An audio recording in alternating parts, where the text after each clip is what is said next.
menção especial à professora Maria José, foi minha reitora da Universidade Aberta, quando eu fui convidado para dar Filosofia e Educação, e, portanto, gostei imenso de estar a trabalhar, estou muito grato ainda por isso. E, de facto, encontramos um dia na área de serviço da Mielhada, que é a minha preferida na autoestrada do Norte, na número 1, e, portanto, lembrávamos esse encontro. Está ali o meu irmão, que também foi aluno do Padre Manuel Antunes, e eu realmente agrada-me extraordinariamente que ele esteja aqui. Ainda que ele tenha depois ido para Coimbra e tenha sido também aluno da professora Maria Helena Rocha Pereira e, portanto, no fundo, pôde beneficiar dos dois grandes mestres de história da cultura clássica que nós tivemos, o Padre Manuel Antunes e a professora Maria Helena Rocha Pereira.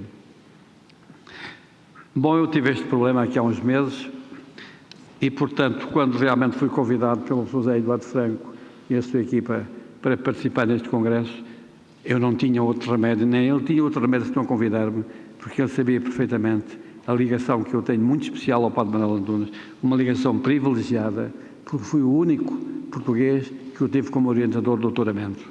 E, portanto, quer dizer, para mim é uma honra, um privilégio, uma sorte da minha vida ter a possibilidade realmente de o ter tido como mestre e de estar aqui convosco hoje.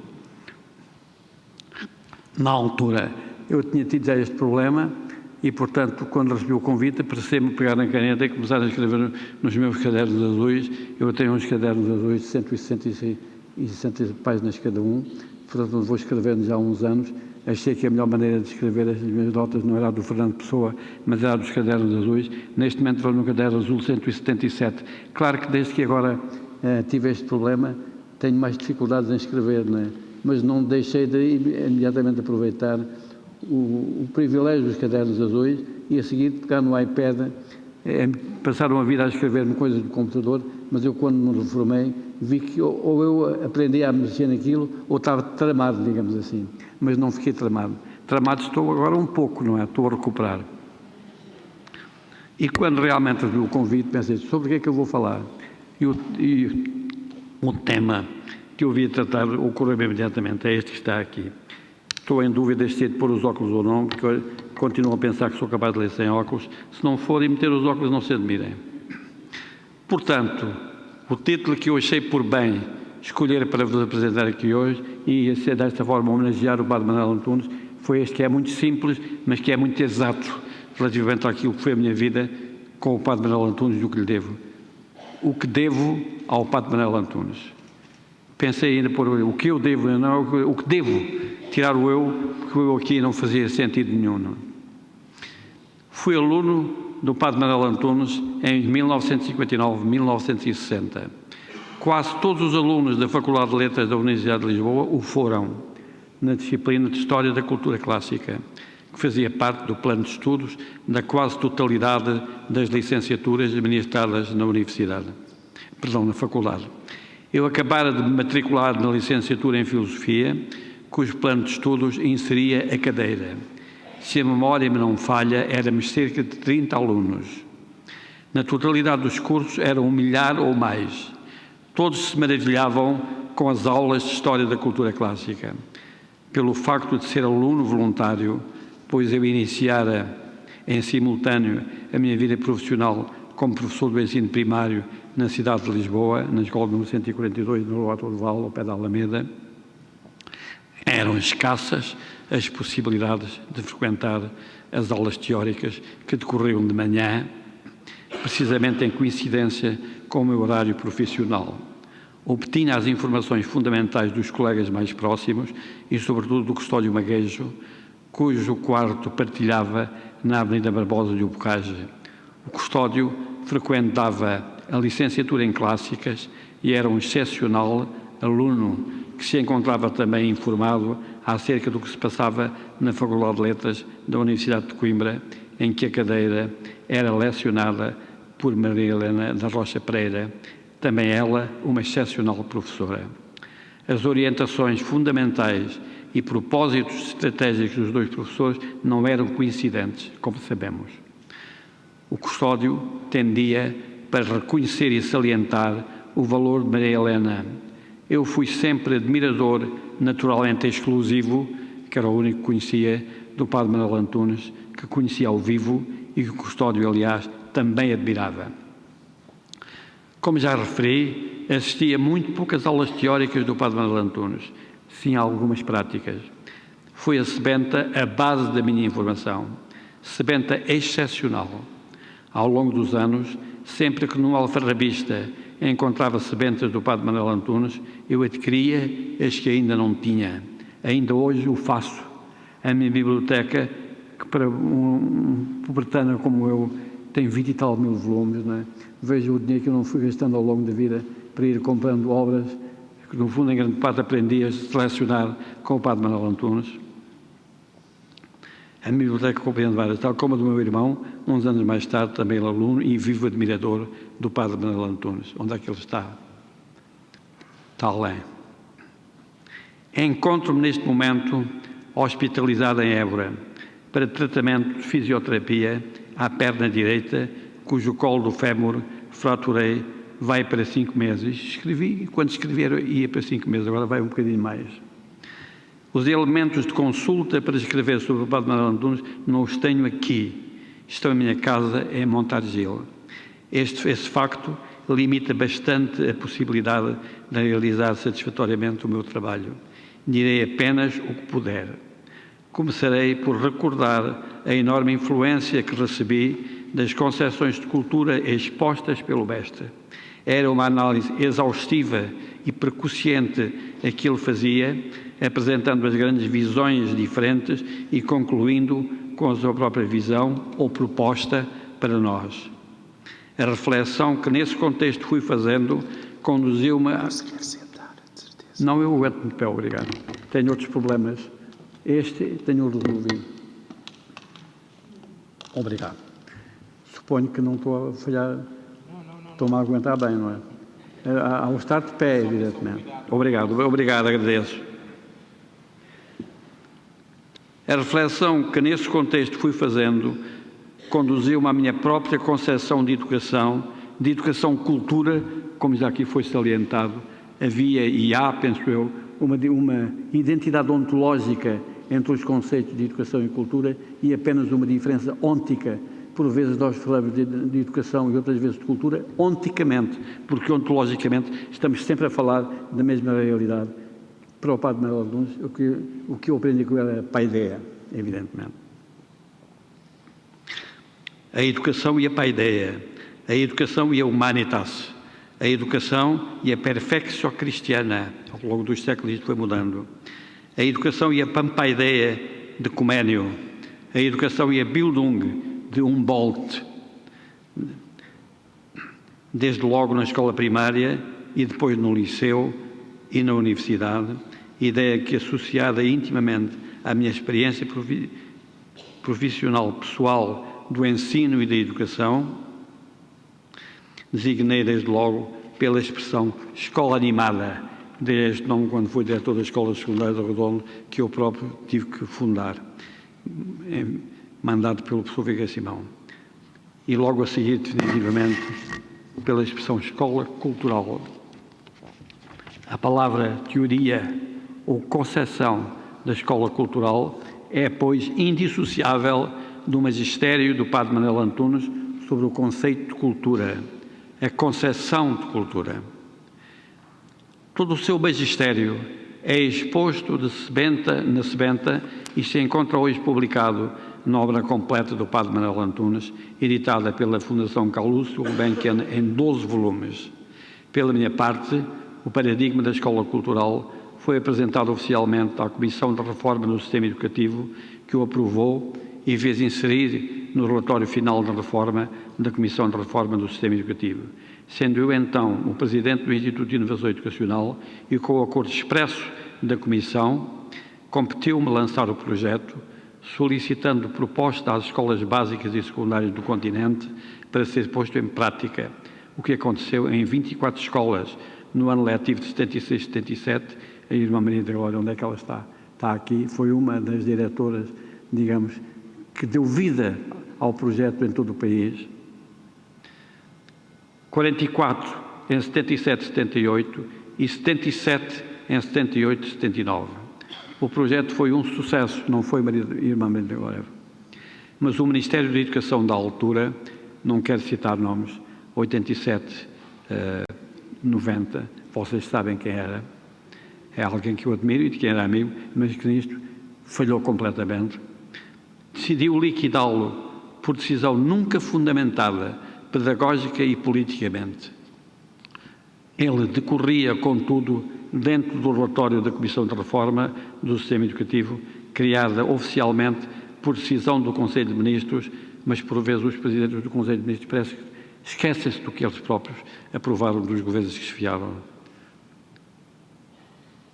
Publicado no Diário da República e empossada pelo Primeiro-Ministro, sendo o Ministro da Educação João de Deus Pinheiro, 1986, que sempre apoiara e sempre apoiou a proposta da Comissão de Reforma do Sistema Educativo. Este grave incidente não se relacionava apenas comigo e a Comissão de Reforma do Sistema Educativo, mas, no fundo, com as concepções decorrentes do magistério culturalista e pedagógico do Padre Manuel Antunes, que interiormente assumia tudo no silêncio de uma estratégia que envolveu o Ministério da Educação e uma federação sindical de professores. Não vale a pena dizer qual foi, nem é preciso, vocês sabem.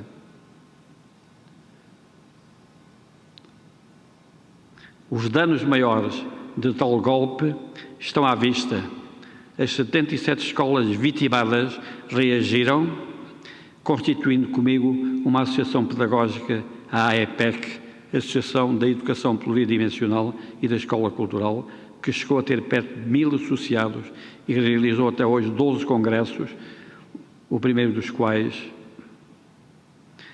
logo em setembro de 79, com atas publicadas pela Porta Editora e a última pela própria AEPEC. Mas a liquidação da Escola Cultural foi executada sem apelo nem agravo.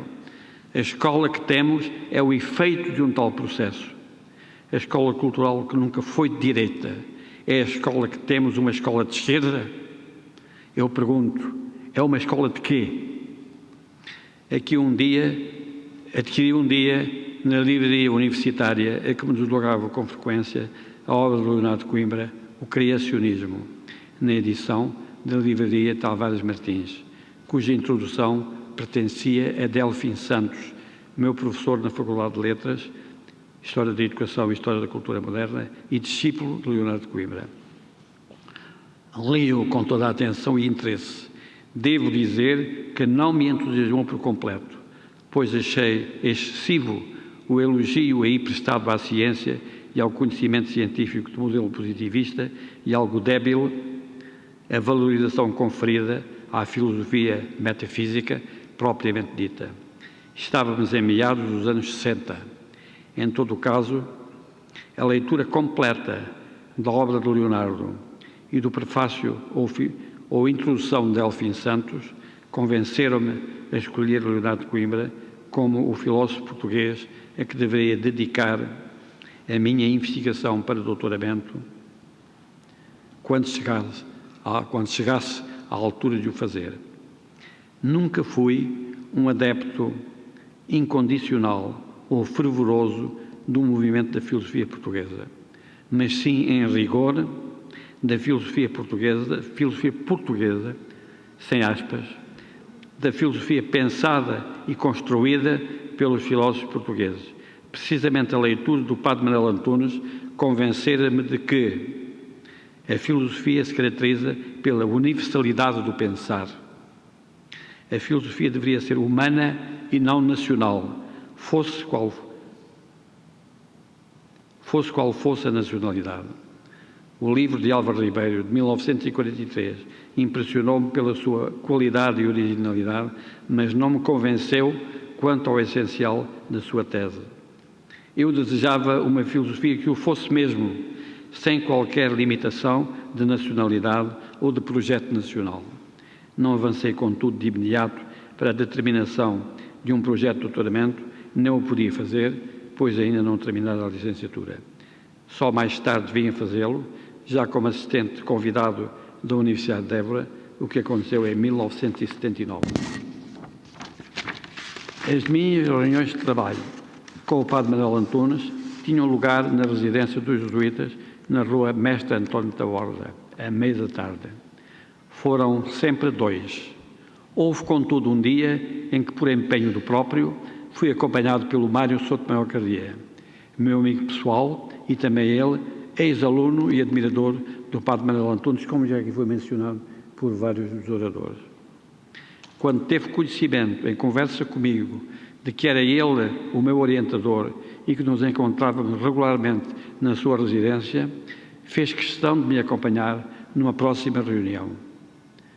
Coloquei a questão ao Padre Manuel Antunes, que acedeu com gosto. Lá fomos os 2. A reunião foi agradabilíssima, mas pouco teve nesse dia de orientação do meu doutoramento.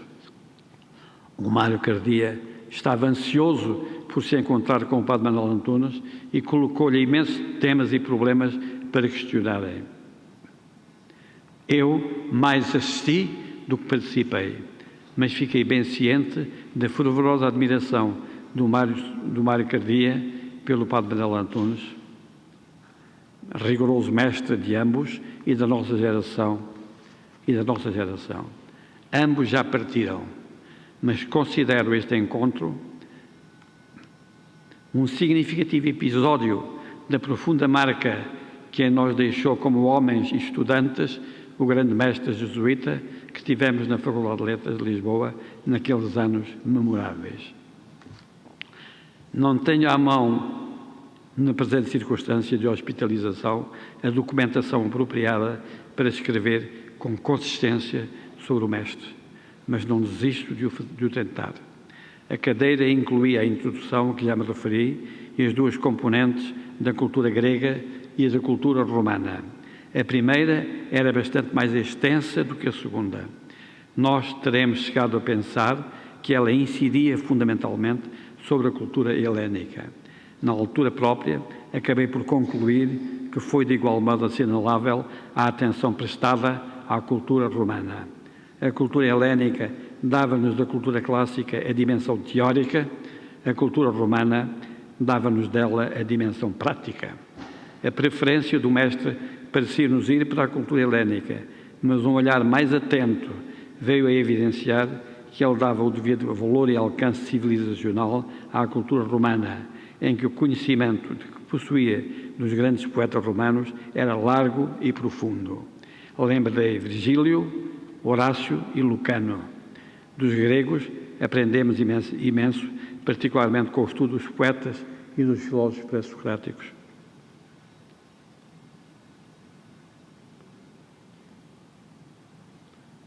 Onde é que está? Está aqui. O Padre Manuel Antunes conhecia-os visivelmente do original latino e grego, citando-os, por vezes, sem uma hesitação, dúvida ou erro. Uma maravilha. Não exagerarei ao afirmar que a cadeira de História da Cultura Clássica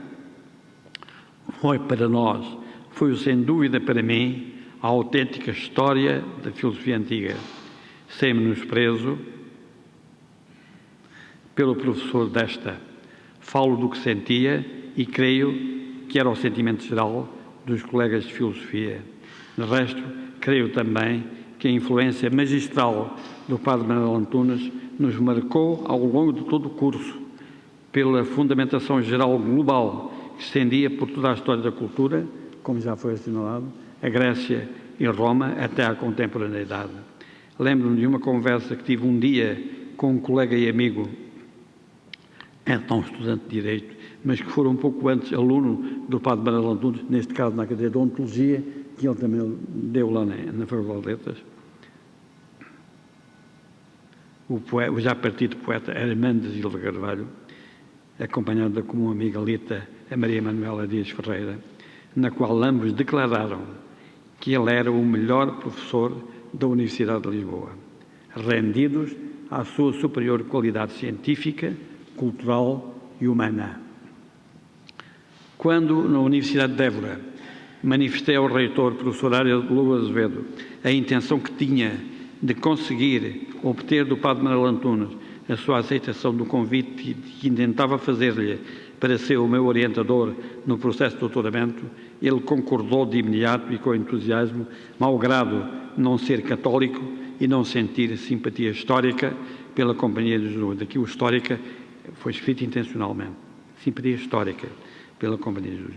Mais declarou-se disposto a intervir no que pudesse para se concretizar a minha intenção.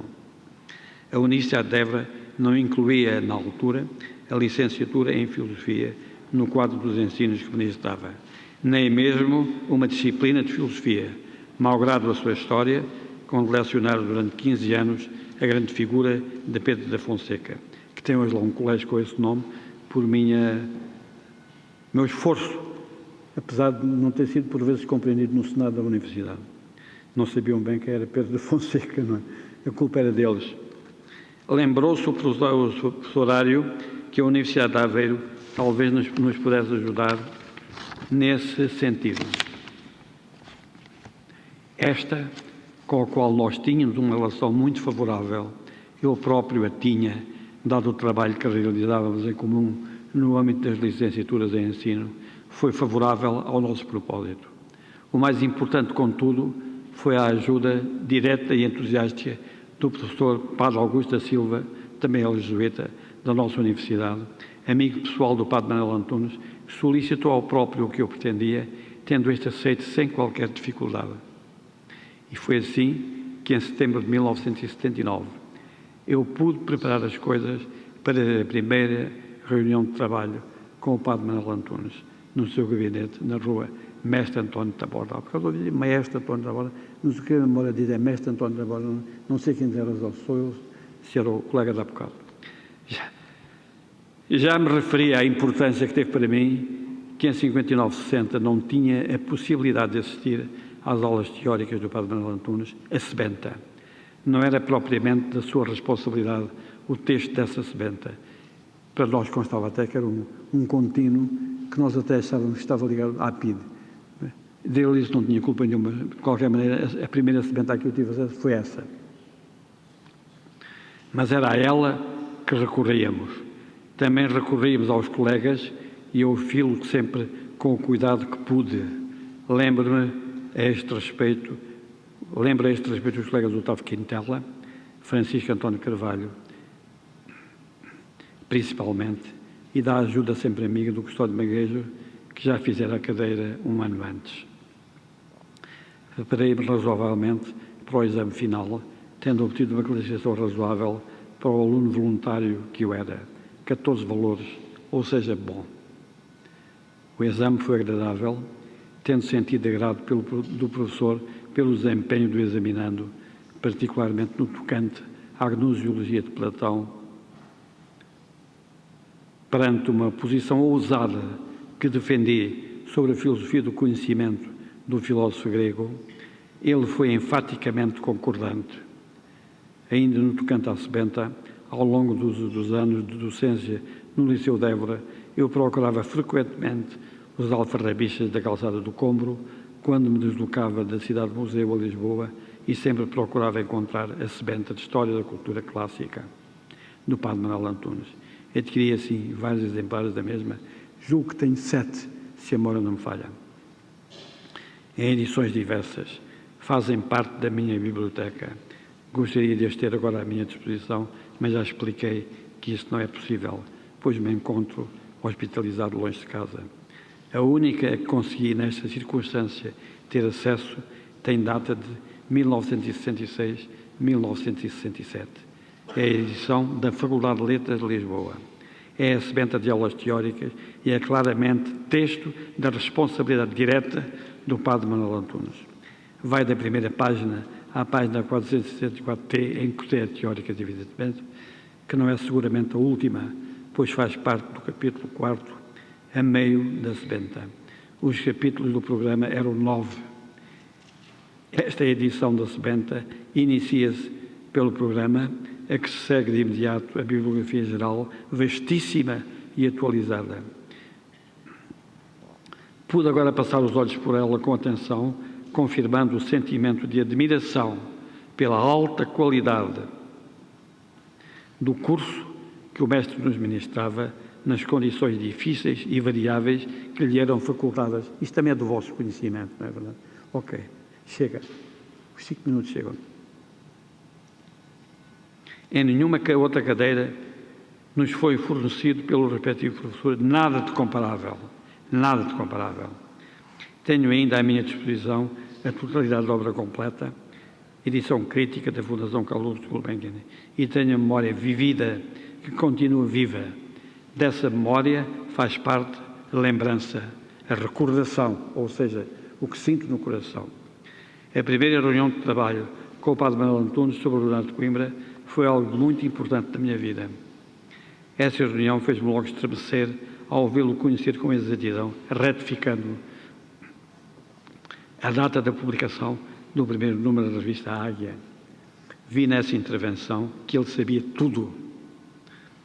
Os 5 anos de trabalho confirmaram esse primeiro minuto, sempre. Estávamos em setembro de 1979.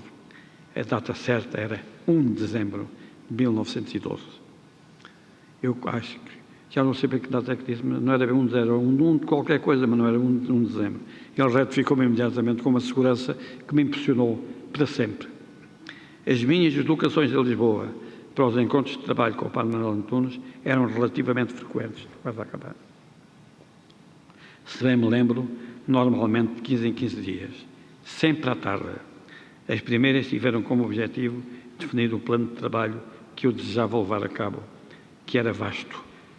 A obra de Leonardo de Coimbra era vastíssima e eu tinha como propósito estudá-la toda. Uma dificuldade especial decorria do facto de a Universidade de Évora, no que me tocava, centrar na pedagogia e na educação, quando o que eu desejava era centrar-me na filosofia em geral e, em particular, na filosofia da educação. A minha pretensão foi, desde sempre,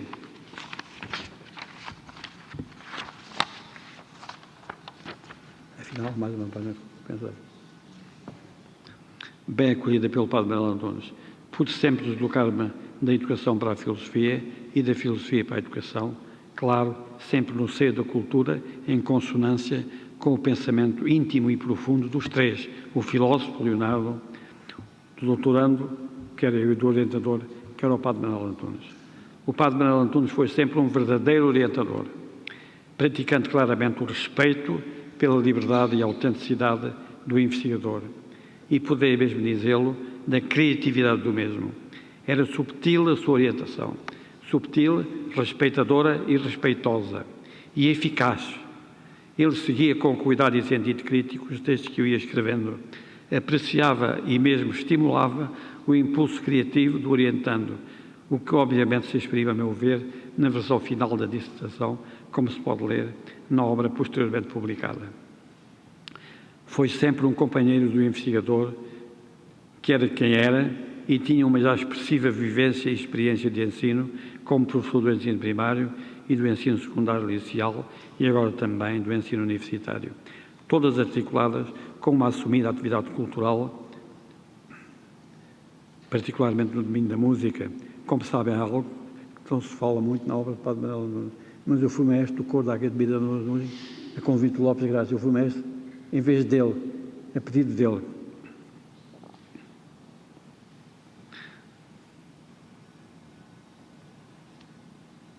Mas particularmente pelo Sr. Manuel de Évora e de crítico musical, que também fui há algum tempo. O Padre Manuel Antunes deixou-me ser eu, ajudou-me a ser eu, gostou que eu pensasse e construísse a minha vida e construísse pensamento em fidelidade a mim próprio e à minha vida. Para ele, eu, era isso. A minha vida era essa. Esse foi o sentido sábio da sua orientação. Eis porque não posso deixar de reconhecer tudo o que lhe devo, penetrado da sua amiga, pessoal e superior orientação académica e pessoal. Nas nossas reuniões, ia-lhe dando conhecimento do que ia estruturando e escrevendo, que ele lia, comentava e aconselhava. Foi um trabalho longo e intenso. Fui compreendendo ao mesmo tempo a chegada e avanço da doença que veio a acometê-lo e finalmente a levá-lo. Vi-o visitado frequentemente pelo particular amigo e colega professor Lindley Sintra. Foi em setembro de 83, em setembro de 83, que um dia ele me disse que não se sentia em condições de continuar a ser meu orientador e, na altura própria, membro do júri, devido à doença que, entretanto, avançara. Perguntou-me quem desejava eu que o substituísse. Lembro-me que fiquei transido e lhe declarei não ter resposta, no que ele, obviamente, já tinha pensado, pois foi instantâneo a referir o nome do professor Francisco de Gama Caeiro. Eu aceitei sem hesitar. O professor Gama Caeiro tinha sido um professor de História da Filosofia em Portugal e eu tinha todo o respeito e consideração por ele. Ficou combinado que o padre Manuel Antunes falaria com ele sobre o assunto e que rapidamente me informaria do resultado da diligência. Assim aconteceu. A partir de outubro, tive o primeiro encontro com o professor Gama Caeiro, que me acolheu com total simpatia em sua casa, em Campo de Ourique. Levei-lhe o trabalho realizado, que era tudo o que até então realizara. Era tudo o que o padre Manuel Antunes desejara que eu concluísse, pois achara a certa altura que eu devia ser mais parco na investigação sobre a parte final da obra do Leonardo de Coimbra, na produção do Leonardo de Coimbra, o que a obra publicada reflete. Restava a conclusão que o professor Caeiro me recomendou que escrevesse, solicitando-me que o fizesse o mais depressa que pudesse, o que fiz de imediato, trabalhando regularmente com ele na sua casa em Lisboa e, por vezes, na sua casa da Quinta do Paço, na Azeruja. Passados cerca de 2 meses, apresentei-lhe esse texto da conclusão e também a bibliografia. O professor Caeiro, que foi sempre de uma inexcedível gentileza para comigo, teve pouco depois a oportunidade de me declarar que dava a dissertação por concluída, considerando-a em condições de ser defendida em provas públicas.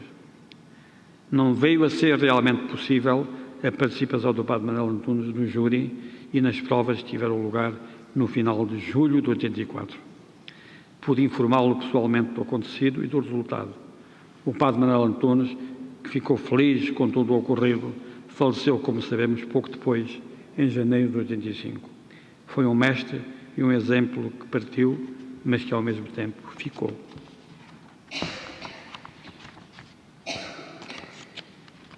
E está ainda connosco, como sabemos.